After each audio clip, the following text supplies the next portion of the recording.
Hi folks, I hope that you guys are doing pretty well.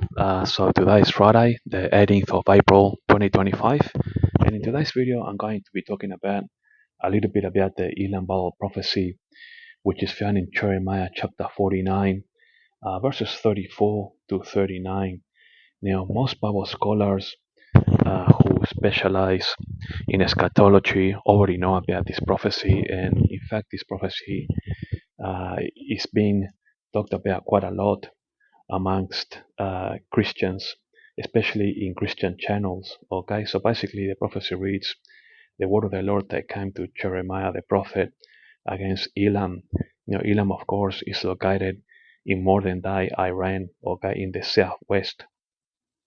Okay, in the beginning of the reign of Zedekiah, king of Judah, saying, "Thus saith the Lord of hosts, Behold, I will break the bow of Elam, the chief of the might, and upon Elam I will bring the four winds from the four corners of heaven, and I will scatter them toward all those winds, and there shall be no nation whether the outcasts of Elam shall not come." So basically, what God is saying here through the prophet Jeremiah is that He's going to bring the sword upon Elam. In other words, Iran's nuclear capabilities, which is being talked a lot about these days on the news. Okay.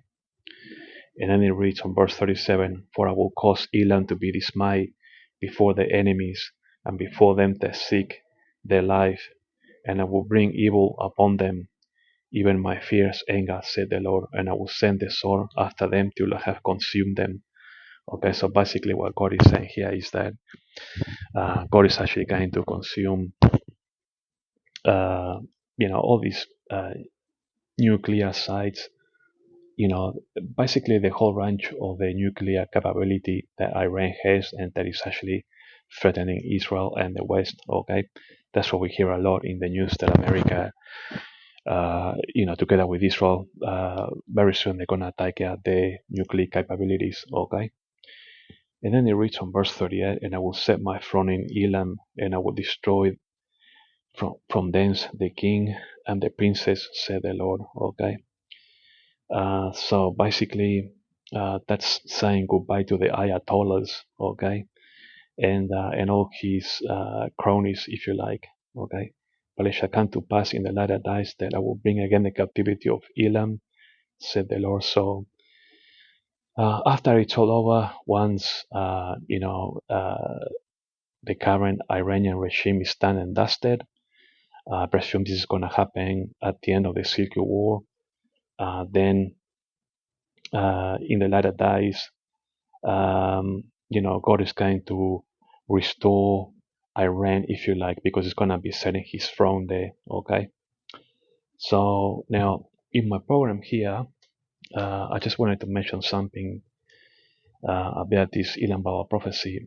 Uh, of course, there is a lot of political news regarding Iran's ever-growing and dangerous nuclear capabilities. And the reason that I'm doing this is because I'm posing the question, so what are the prophecies that are impending and in front regarding Iran's nuclear capabilities? Okay. Now I just mentioned the most important prophecy about the future of Iran's nuclear capabilities is found in Jeremiah 49 verses 34 to 39, okay, where God promises to consume them. So this prophecy is well known amongst Bible scholars who specialize in eschatology. However, this is point number two. Okay, so that's point one. Point number two, however, there is another prophecy in Ezekiel chapter 32, verses 24 and 25, which to this day, as I'm doing this biblical deciphering, I haven't heard any Bible scholar mentioning this, especially on YouTube. Okay, basically, the prophecy says that those that are slain will be going down to hell. Okay, so this is a prophecy in Ezekiel that you won't find hardly any Bible scholar talk about. Okay, and let me show it to you in the Bible. Most Bible scholars will point out to Jeremiah 49 verses 34 to 39, but there is another well-kept secret here. Okay, in the book of Ezekiel, which is also to do with Elam. So head over to chapter 32 in Ezekiel, verses 24 and 25 over the page. And this is concerning Elam. There is Elam and all her multitude round about her grave, all of them slain, falling by the sword. Okay, so we know that according to the prophecy found in Jeremiah 49, verses 34 to 39, God promises to consume them. Okay, so the fact that they're going to be consumed, eventually going to end up in hell in the pit. Okay, so there is Elam and all her multitude round about her grave, all of them slain, fallen by the sword, which are gone down uncircumcised into the nether parts of the earth. That's hell, basically, which caused the terror. This is what they're doing now, threatening Israel and threatening the West. Okay, in the land of the living, this is what they're doing now. Yet have they borne shame with them that go down to the pit. So the end result of the Jeremiah 49 prophecy in verses 34 to 39 is that when they get wiped out, okay, they're all going to hell. That's basically what he's saying. And then he continues on verse 25 here, that has set her, I bet, in the midst of the slain, with all her multitude. Her graves are round about him. All of them are circumcised, slain by the sword. Though the terror was caused in the land of the living, this is what they're doing now. Okay, they are basically terrorizing Israel and the West. Okay, yet they have yet have they borne their shame with them. They go down to the pit. In other words, hell. He is put in the midst of them that be slain. Okay.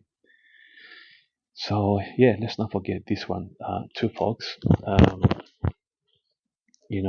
haven't heard any Bible scholar to this day talk about this prophecy found in Ezekiel chapter 32, verses 24 and 25. This is the end result of what's going to happen to those people that are threatening Israel and the West. With, of course, the Iranians with their nuclear capabilities. This is the end result in that they're going to end up in the pit or in hell. Okay. Alright, folks, thanks for watching, and I'll talk to you all later. So I'll just give you a little scan here of my program. That's it. Thanks for watching, folks.